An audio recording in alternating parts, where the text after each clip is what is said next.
Leah with Ditmar Realty. Today we're going to be showing you the inside of our brand new 2-bedroom unit located on Cedar Bluffs Way. If you're wondering where that's located, it's right by 41 and 60 by the roundabouts. First off is going to be the kitchen.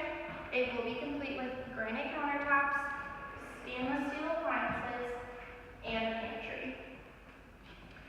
Over here is going to be the dining area. It will be complete with vinyl plank flooring.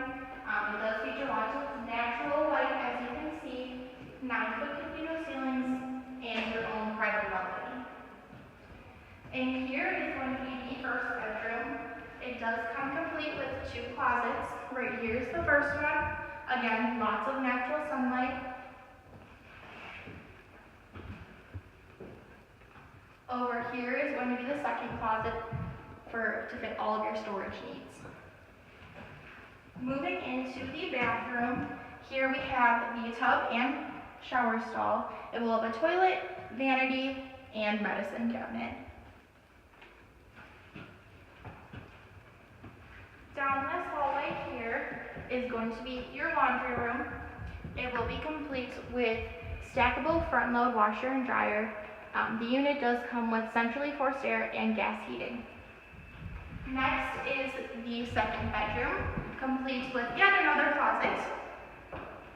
Lots of natural lighting too. This one comes with a walk-in closet as well. And finally, your own private bathroom. This one will be complete with a shower stall, toilet, and smaller vanity. A few more tips or information about our unit. It will be complete with a single car attached garage as well as parking in front of the garage. Gas is from We Energies. All other utilities are from the Village of Slinger. To find out more information or rental rates, please visit our Ditmar Realty website. Click below.